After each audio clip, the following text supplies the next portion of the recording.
Episode 43, Chapter 42, Charlock Castle. Disclaimer: Dragon Quest III does not belong to me in any way. It belongs to Square Enix. Chapter 42, Charlock Castle. The time had finally come to strike. The forces of Alefgard had been gathered at Tant Egel Castle. All the preparations and appearances made by the king and the heroes had paid off, as the host that had gathered was mighty indeed. Many members of the army were green recruits, people who had come from farms and workshops to fight for a chance to free the land from its seemingly eternal oppressor. However, a good portion of the army was also made up of master swordsmen and skilled wizards. Normally, when one rose to such prominence, the master archfiend was sure to have them cut down. Fortunately, there were many that were able to anticipate such danger and hide themselves. Now, knowing that Alefgard needed them, they came out of hiding in droves to support the cause. Nevertheless, it was clear that there was fear and anxiety among the gathered people. Only the newest arrivals to Alefgard carried themselves with the reckless confidence that victory was assured. Those who had not seen the sun in years, if ever, knew better. They were not foolhardy enough to think that a battle to overthrow a monster that had dominated the region for centuries would be easy. They had hope enough to show up, but it was clear they still expected the worst. Suzanne, Ron, Thomas, and Alice stood on a balcony of Tant Egel Castle as all assembled waited for the king to appear. Suzanne wore a cloak around her, hiding her armor. King Rayasua walked out in front of the people adorned in a beautiful set of armor. The armor had a golden tinge and had on it the bird symbol of Alefgard as well as the crest of his family, a picture of the sun rising up from behind a cloud. Most of the people had never before seen the crest of the royal family, just as they had never seen the sun. Given their history of hardship, the king's family normally made sure to hide their family crest. The king addressed the people. "Today I address all of you, my fellow countrymen and soon-to-be comrades in battle. Some of you are new arrivals to this land. Others have lived here your whole lives. It matters very little now, we are all now denizens of Alefgard and will go into battle together as true guardians. I see much anxiety and fear among this group. It is difficult not to be afraid. We all know what we are up against. For centuries now all we have done is live in fear. Those that tried to show courage were cast down by the master. That is because they were too few in number to pose a threat to that monster. But look around you now. Now the courageous number in the many. The master cannot simply cast you down now. And now it will be you courageous ones who will cast down the master." A cheer began amongst those gathered. It was indicative of the group itself. The cheer began with only a few people. As the people heard the cheer, more of them joined in. Soon, the whole group was cheering and chanting. The king motioned for Suzanne to step forward. Suzanne stepped forward and removed her cloak. The sight of the armor of radiance with the symbol of the golden bird on the front gave the people more courage. The people gave a loud cheer as she held out the shield of heroes. Finally, she reached into the scabbard at her waist and drew out the weapon that was there. The sight of the newly repaired sword of kings cast aside any lingering doubts in the people assembled. Their shouts could be heard throughout the entire town and castle. The king waited some time as the cheering continued before motioning for quiet again. "The shield of heroes, the armor of radiance, and the sword of kings. These items were once grand symbols of a great nation. A nation as great as any in the upper world that many of you hail from. A nation that some of you have only read of or heard stories about. A nation that saw the sun rise every day. To those born here such a land is but a legend. But I tell you now that that dream is no mere legend. That dream is what we are here to fight for. We will throw off the chains of our oppressor and make Alefgard the land it was meant to be." Another cheer rose up from the assembly. Suzanne began to speak. "People of Alefgard, though I stand before you wearing the legendary armor of your people, know that it is not I who will win the battles to come. Some of you, the most recent arrivals here, know of how Zoma's minion, the archfiend Baramos, was defeated in the upper world. It was not my work or the work of any other individual that accomplished that feat. It was the work of a large group of people united, all fighting for a cause. Now you are that group of people. Trust in yourselves and trust in the people fighting next to you. Through cooperation we can defeat a master archfiend. Yet another chorus of cheers rose up. Then another voice came to the people, into their minds. It was soft at first and many did not notice it. But after some time the people quieted to hear it. My dear people of Alefgard, came Rubus's voice in everyone's heads. I have been away from you for so long.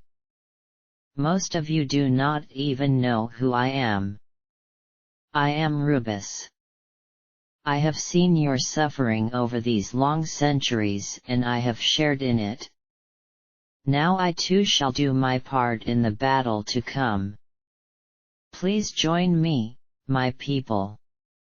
Have courage to pierce through the darkness. Together, we shall restore the light to this land. This time the people were too shocked to act immediately on what they heard. Some began to realize who spoke and they began the cheer once again. All speakers had now finished, so the assembly was free to make as much noise as they wished. The king and the heroes watched over all of them. For centuries now it has always been dreadful for a king to call an assembly of the people, said King Rayasu. Assemblies have always been to announce the direst of news. I have never witnessed a sight such as this, with the people so joyous and hopeful. We'll need every bit of hope for the battle ahead, said Suzanne. Even if our plan works it will look bad for the people for a time. Are all the preparations ready? Asked Thomas. Now that Rubus has spoken to the assembly there won't be much time. Zoma will make every effort to capture or destroy her. Everything is prepared, answered the king. The only left to do is to fight and hope that it is enough.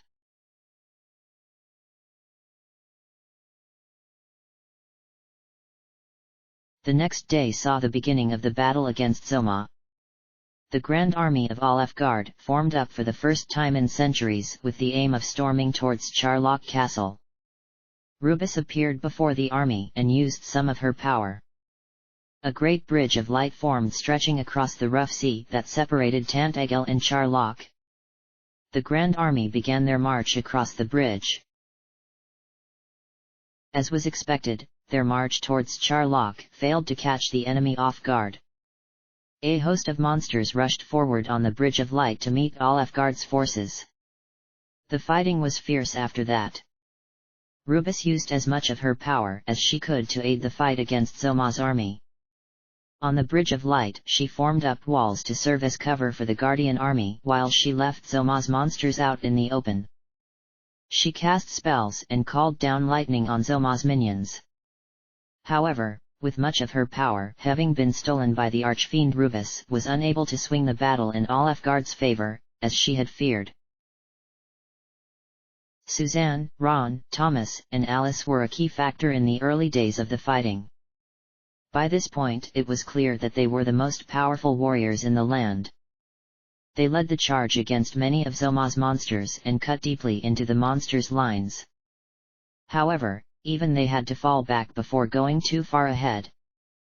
If they charged ahead they would get surrounded by Zoma's minions and cut off from their allies. The two opposing armies met just a bit closer to Tantagel's side of the bridge than Charlock's. However, after the first couple days the Grand Army of Alefgard had managed to gain ground and push past the halfway point. Morale remained high among the army as they observed the early success they were having. After the first 2 days of fighting, the four heroes met in secret to discuss the final stages of their plan. They huddled together in one of the tents and talked in low voices. The battle is going well, said Ron cheerfully. We might not even need to separate from the main group. Don't be fooled, said Thomas. You heard what Rubus told us when we first met her. The only reason this army exists in the first place is because Zoma has allowed it to. It's going to wait for just the right moment and then it'll crush the army. Tom is right, declared Suzanne. Notice how the fighting stops when to give us time to rest? Remember the battle against Baramos? Baramos' forces never allowed the fighting to stop. Fatigue and exhaustion were its allies. Zoma is allowing this time of rest before it truly puts its power out there. We can't deviate from our plan, continued Suzanne. We have to leave tonight for Rimildar. From there, we march to Charlock on our own. Do you think Zoma knows about our plan? Asked Alice. It already seems to know about everything we do. Either it doesn't know or it doesn't care, answered Suzanne confidently. Zoma is like Baramos, like every archfiend. They don't consider humans to be a threat. To show fear against a group of 4 humans like us would be insulting to it. But it does respect Rubus, to an extent. As long as Rubus remains with the army and aids it, Zoma will not care what we do. With that said, it's time to go, declared Suzanne. Alice, do you still have this fear? Alice carefully reached into her pack and showed a gleam of light from the sphere of light that the 4 had received from the Dragon Queen. She quickly covered it back up so that nobody would see it. Good, said Suzanne. Okay everyone, I hope you're ready. It's time for the final battle.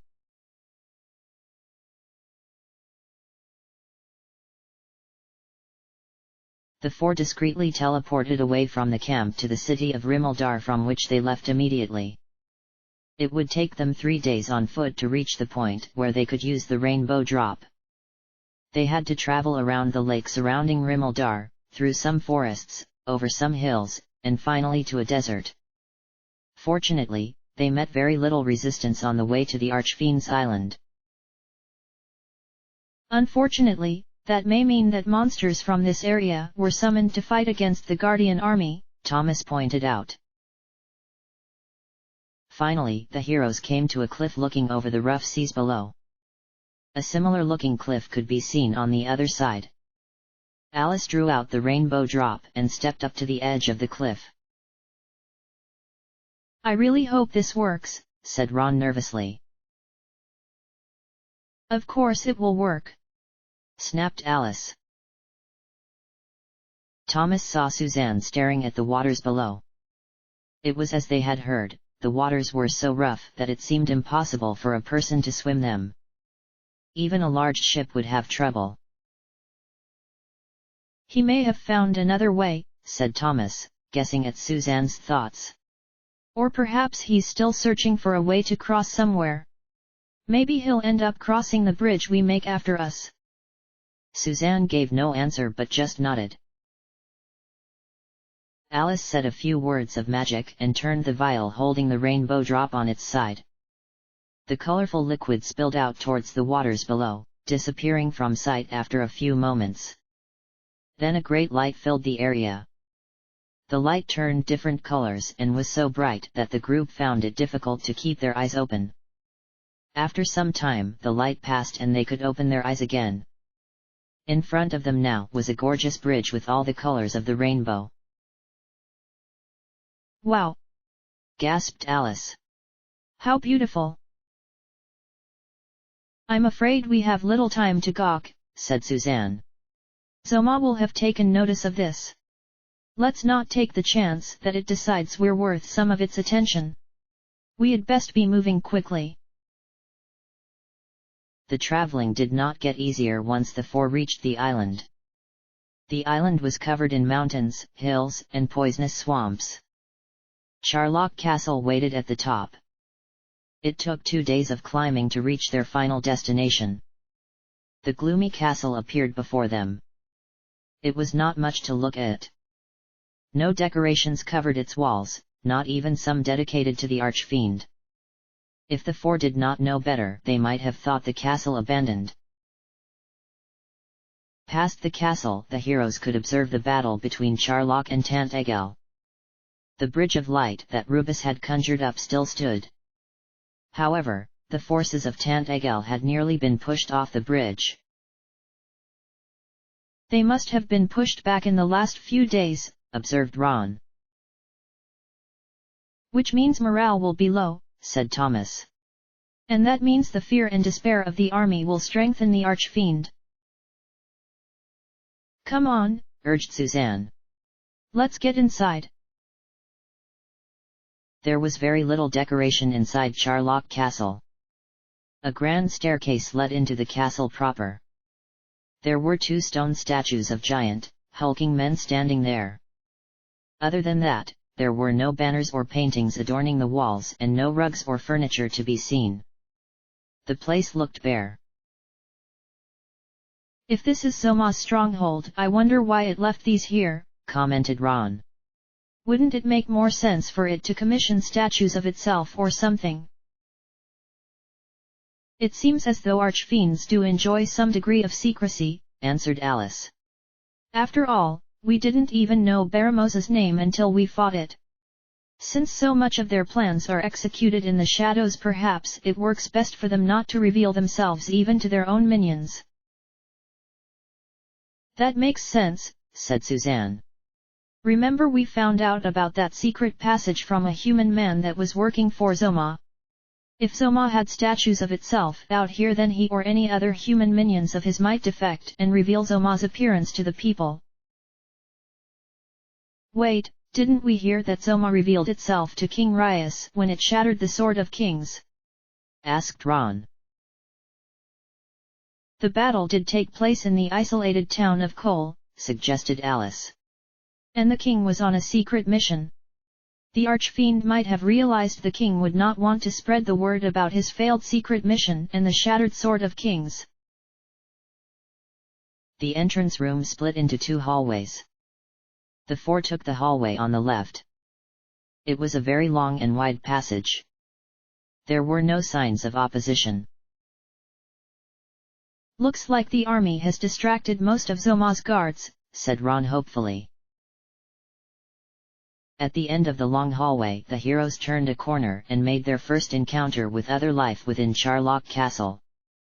In front of them was a 5-headed dragon without wings, the same sort of enemy they had encountered in the cave where they found the Shield of Heroes.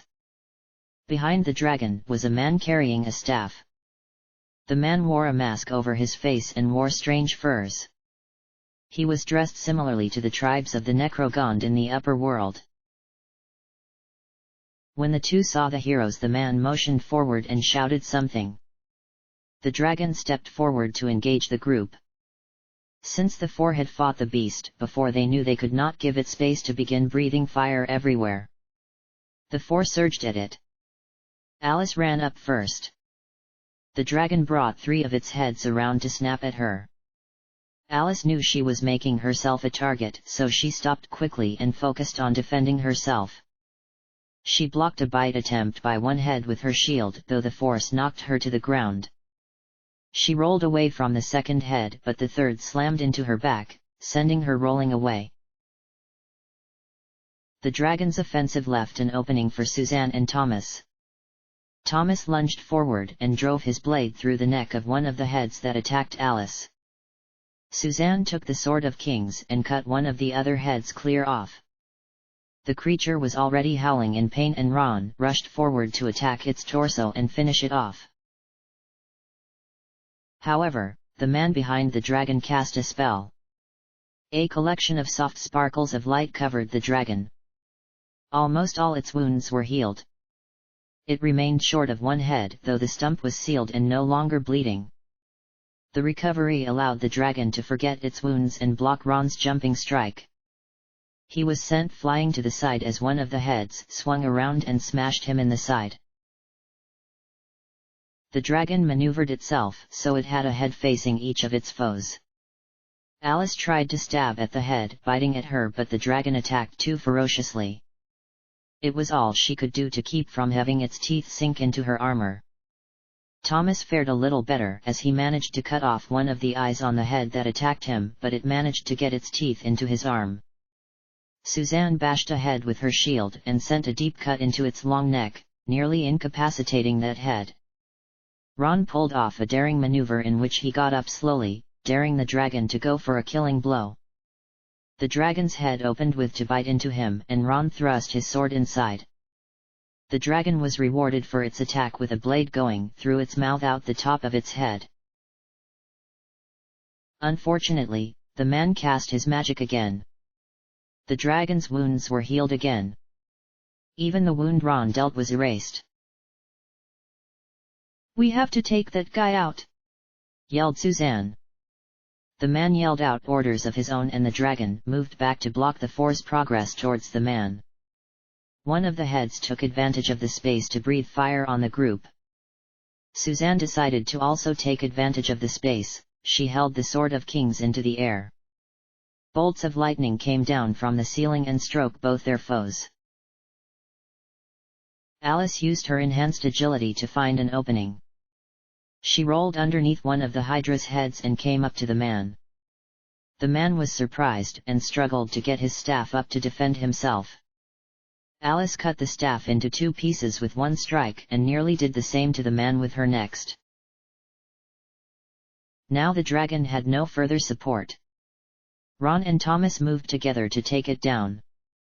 Thomas slid to the ground and swung upwards, cutting into the bottom of one of the dragon's heads. This left Thomas in a dangerous spot and the dragon took the bait once again. This freed the way for Ron to once again go for its torso. Ron leapt onto its back and rained his sword down upon it. Thomas was sure to crawl out of the way before the dragon's corpse fell on him. "Did anything else hear that?" asked Ron immediately, looking around to see if they were about to be greeted by more foes. "Tom, heal us up quick and let's get moving," urged Suzanne. "Don't waste any magic on me," said Ron. "That ring of life that Ortega left will do enough for me." Thomas wasted no time and the 4 were soon off again. The hallway kept going around the corner and a branch came off it soon after. The heroes continued straight. "This would take us towards the middle of the castle, in terms of west and east," said Alice. "Borals said the passageway was in the throne room, which I would think is towards the middle." "A solid course as long as Borals isn't actually still working for Zoma and spreading false information," pointed out Thomas. Nevertheless, the group continued on towards the middle. The hallway turned towards the middle and when the 4 were at about the exact west-east center, the hallway branched to run up the middle. They took the branch this time. The room they ended up in was very spacious. It was very wide and even longer than it was wide. There was no decoration in the room save for 6 green stone statues, each depicting a mammoth of a man wearing only a toga. The 4 wasted no time examining the statues and continued to the north end of the room. Right before they could exit, a huge stone block sprung up, cutting them off. "A trap!" warned Thomas. "Look! The entrance is cut off too," said Alice. "Stay calm everyone," said Suzanne. "Let's see if we can better examine the room. We'll escape by force if need be." The heroes cautiously moved back towards the south end of the room. As a common sense check, Ron put his hand on the stone block that had appeared to make sure it was real and not an illusion. The 4 began going back to the north end of the room when they heard a booming voice yelling at them, "We are the guards of the Archfiend's chamber. To enter you'll have to defeat us first." "Oh yeah? Show yourselves then," challenged Ron. "That voice sounded like it was coming from the statues," said Alice. As if to confirm her observation, 2 of the statues began to move towards the heroes. Alice used her staff to burn the statues as they approached. The fire charred them a bit, but they continued on through it as though it were nothing. The other three stepped in front of Alice to block the statue's approach. They focused their strikes on one statue, chipping away at it with their weapons. The statue seemed unfazed by the assault. It swiped at Suzanne, sending her flying. It nearly crushed Thomas with its foot. He was barely able to leap away in time. The other statue picked up Ron and tossed him aside. As the statues drew near, Alice cast a spell. Yellow light engulfed the four heroes, making them less susceptible to physical harm. She knew they would need it against the statues' relentless assault. Before the statues could beat on Alice, the other three got back to their feet.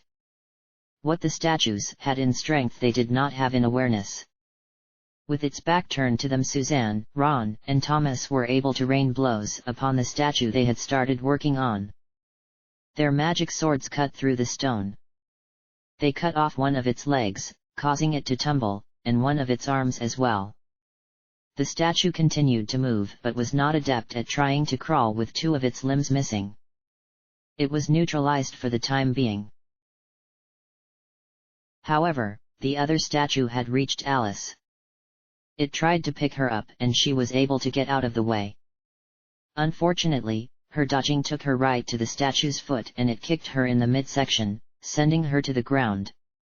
The spell she cast earlier kept all the wind from being knocked out of her, and so she was able to use her staff again to do some more damage.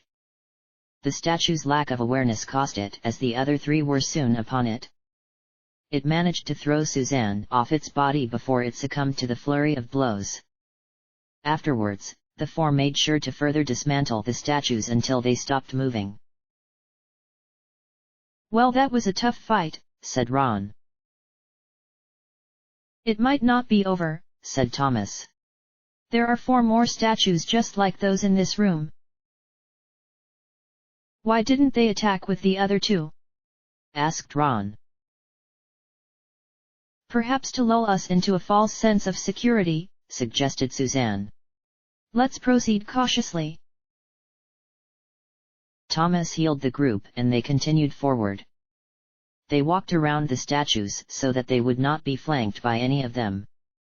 When they were walking by the next pair of statues, they heard another voice, identical to the last. "We are the guards of the Archfiend's chamber. To enter you'll have to defeat us first." "Here we go again," cautioned Ron as 2 more of the statues came to life. The 4 still were under the effects of the last spell she had cast. She decided to add some offense to defense and cast a spell on Suzanne, greatly enhancing her strength.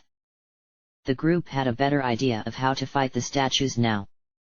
The other 3 ran up to engage the closer statue in melee. If fixated on Ron and moved towards him. Seeing this, Suzanne and Thomas easily circled around to its back. With her enhanced strength, Suzanne's blade cut through stone as though it was butter, and she lopped off one of its legs. Thomas contributed by chipping at one of its arms. As the statue fell, it was able to clip Ron in the side with its non-injured arm. Ron shrugged off the blow and ran to the arm Thomas had chipped at and severed it completely. Suzanne spun to deal with the other statue. This statue began by kicking her first. She backpedaled to avoid the worst of it, but still had her legs taken out from underneath her and fell to the ground. She managed to roll over and block the statue's fist with the Shield of Heroes, which proved its extraordinary power yet again. After that, the 4 once again took advantage of the statue's slow movements to get behind it and deal massive damage. "That went a lot better," said Alice cheerfully. "I hope it gets even better," noted Thomas. "There are 2 more left." Sure enough, once the heroes drew near the remaining statues, they came to life also, giving the same line that the other pairs had. This combat went the easiest so far. The 4 were now well aware of how the statues moved and acted. They used their circling technique to strike the statues in the back as before. Suzanne and Ron suffered blows to the shoulders, but it was nothing they could not deal with. Finally, all the statues had been dismantled. The 2 stone blocks that were blocking the entrance and exit sank into the ground and the group's path was open again. They proceeded forward and found a throne room. It was like Borals had told them.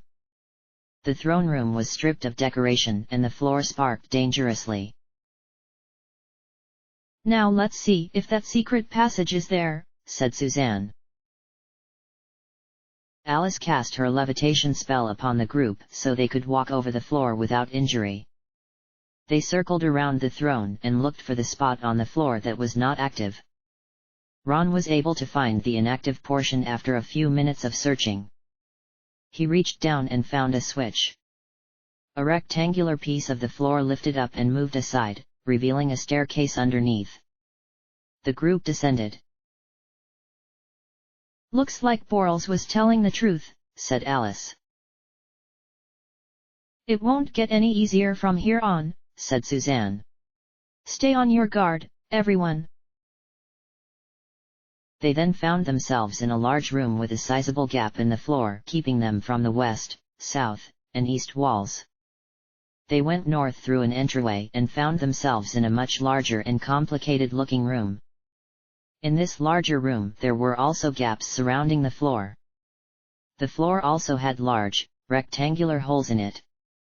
There were 3 exits from the room on the northern side. Complicating things was that several sections of the floor rotated, just like in the tower Rubus had been sealed in.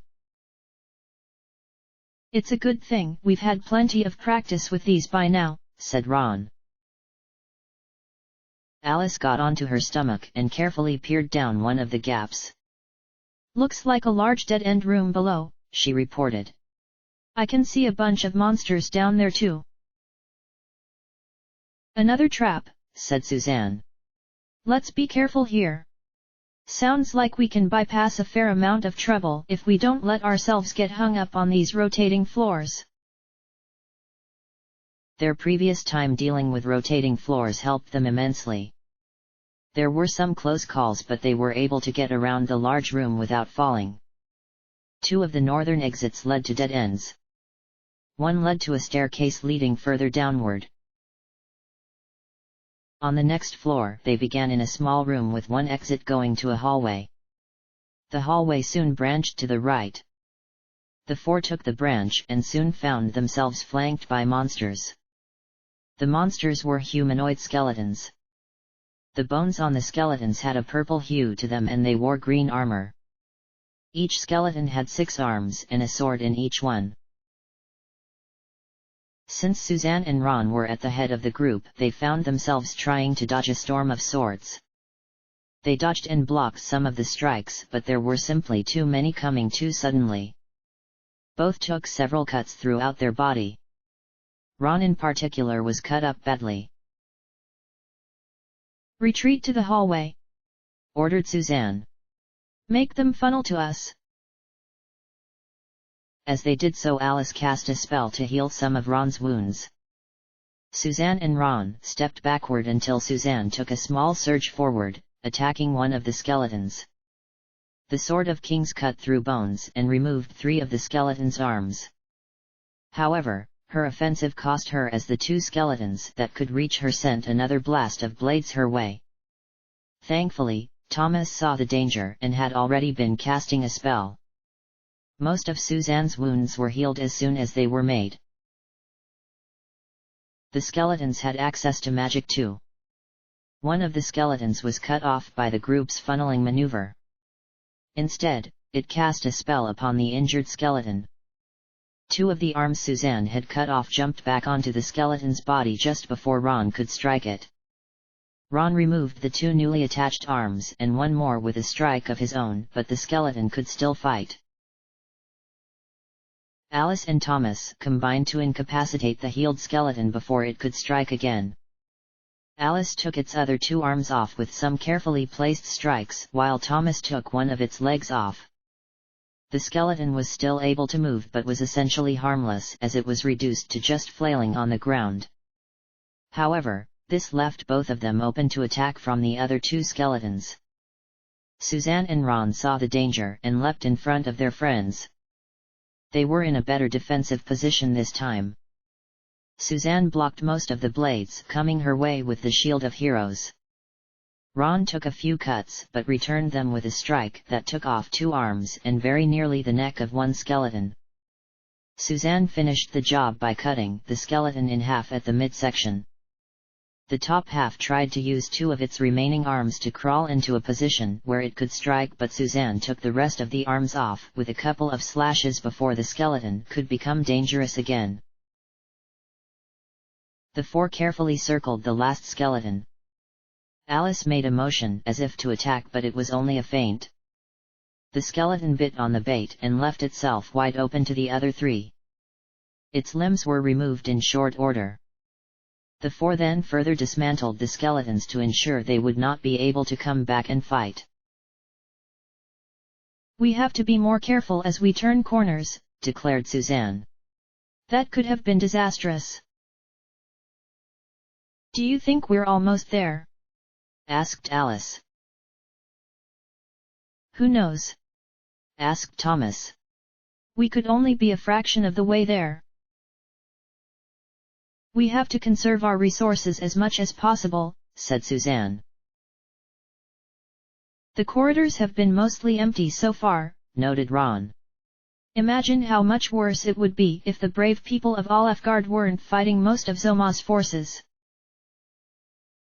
Or there could be a horde of them waiting for us," said Thomas darkly.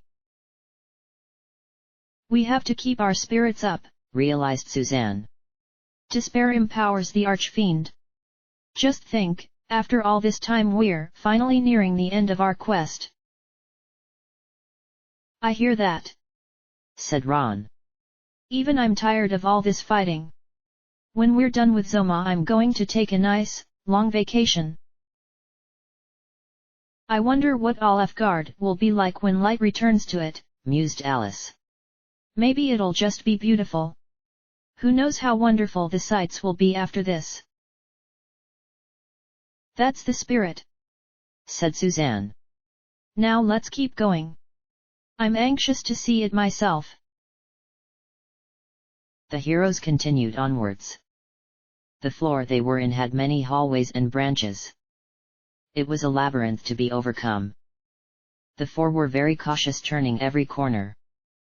Their caution was rewarded as there were monsters hiding around several of the corners.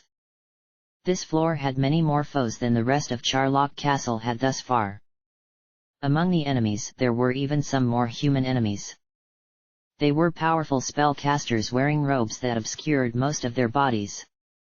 The group made sure to close in as swiftly as possible against them so that they would not have to deal with their magic.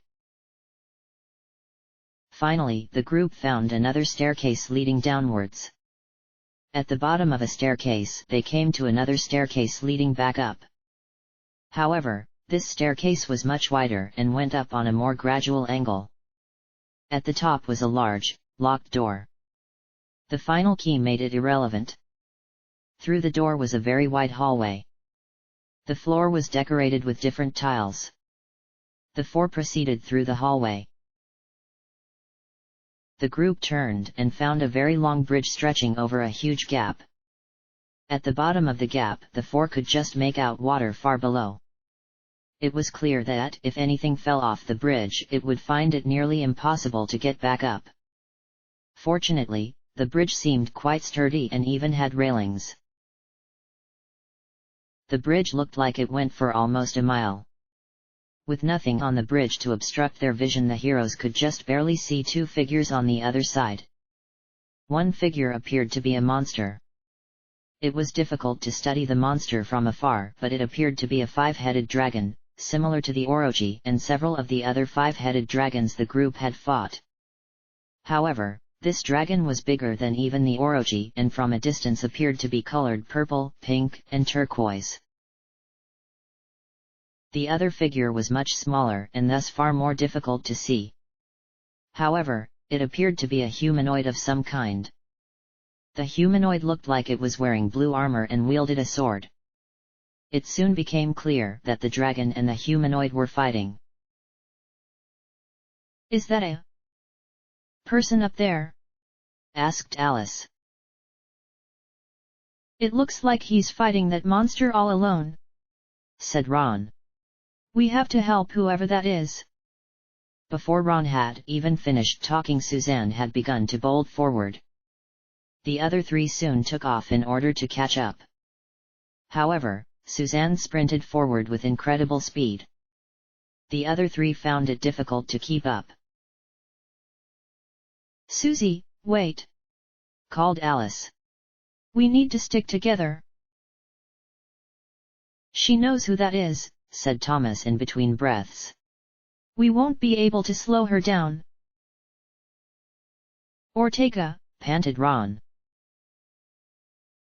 The four were still too far out to be able to use their magic to aid Ortega. However, Ortega seemed to be quite capable on his own. His swordplay and athleticism were amazing.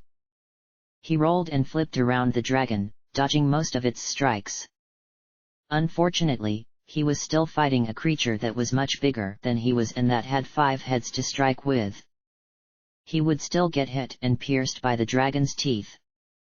The wounds did not slow him down much. After taking a few blows, Ortega would leap backward and a glint of light could be seen on him, likely indicating that Ortega was healing himself with a spell. For the wounds he took, Ortega was able to wound the dragon as well. It was difficult to tell the extent of the damage, but it was clear that Ortega's blade was digging into the dragon as he flipped and jumped around it. At one point, he nearly severed one of the dragon's heads. The dragon turned so that the other 4 heads would be blocking its wounded head. Unfortunately, the group could see the grievous wound beginning to close. Clearly this dragon's wounds naturally healed themselves, much like the other 5-headed dragons the 4 had fought. The heroes continued to run towards Ortega, still too far out for their magic to reach the fighters. It seemed as though Ortega and the dragon were locked in a stalemate with neither side giving the other any lasting wounds. Then they noticed Ortega take several hits in a row without healing himself. He continued to fight the dragon in melee, refusing to jump back and cast a spell. "Heal yourself, Ortega!" yelled Alice. "We're almost there." "He can't hear you," said Thomas. "Why isn't he healing himself?" Ron asked. "He could be out of magic power," answered Thomas. Thomas was right. Ortega continued to fight up close instead of healing himself. His body took several more beatings because of it. It was clear that the 2 combatants had not noticed the 4 running towards them.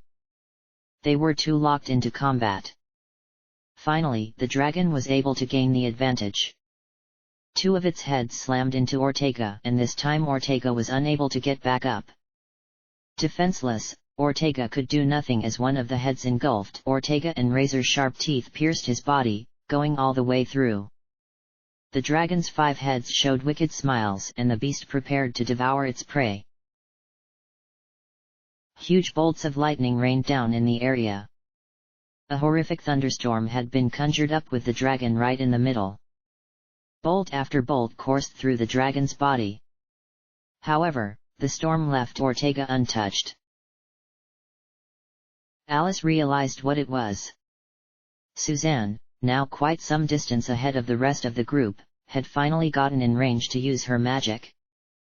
She had cast a spell that she had yet to use. It had been a spell she had been working on, one that tapped into the mysterious power within her. Alice was so awestruck by the spell she had almost stopped running. She could not believe their leader had such power.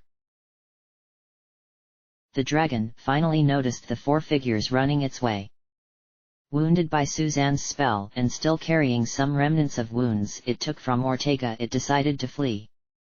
Suzanne briefly chased after it, but when she realized it intended to leave the area, she quickly went back to Ortega's body. Ortega was not looking good. His torso had been pierced by the dragon's teeth in numerous places. Large, Gaping holes littered his body. His head had been sliced up, both his eyes and his ears had been destroyed. Suzanne desperately began casting healing spells on him. A beam of light came down from the ceiling and reached Ortega. However, even though the spell seemed successful, it had no effect on Ortega. His wounds became no better. "I feel magic," said Ortega. "Someone is trying to heal me. Don't waste your magic. It's all over for me." "No, father!"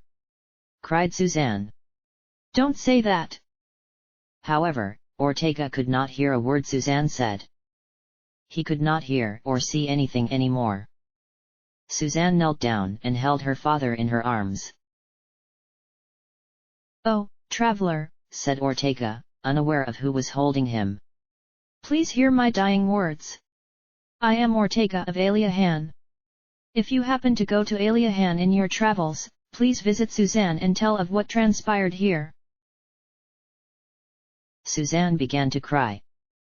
Unable to see the sorrow of who he was addressing, Ortega continued, "Ask her to forgive her father who could not bring peace to this world. Tell H. Aya." With that, Ortega succumbed to death. It was at that moment that the other three arrived. "Tom, you're up," urged Ron. "There's nothing I can do," said Thomas sadly. "Even if he was somehow still alive, there is no spell that can remedy damage to that extent." The three could only watch helplessly as their leader wept over her father's corpse. Finally, Thomas stepped forward and embraced Suzanne. Ron and Alice followed suit. "It's not fair!" cried Suzanne. "All this time, I thought he was already dead. Then I heard the rumors and there was hope he was alive. Now I finally find him only to see him truly die right before my very eyes." The other three continued to comfort Suzanne. Ron raised his head up, watching for monsters that might try to ambush them. The motion seemed to alert Suzanne. She wiped the tears off her face and stood up. "When we began this journey I wanted to finish what my father started," said Suzanne, her sorrow replaced with determination. "Little did I know he was still at work. But now he's gone and the time for grief will have to wait. There are others that continue to fight for their lives. We have the chance to spare others of this sorrow. Let's go. We have a quest to finish." "Are you really okay, Susie?" asked Alice. "No," said Suzanne, not hiding anything from the others. "But I will have to put this from my mind for now. We have no choice. Zoma must be defeated today." "That's what I'm talking about!" exclaimed Ron, trying to get the group's spirits back up. "Your father would be so proud of you right now," said Thomas. "You're right, Susie. Lead on." End of chapter.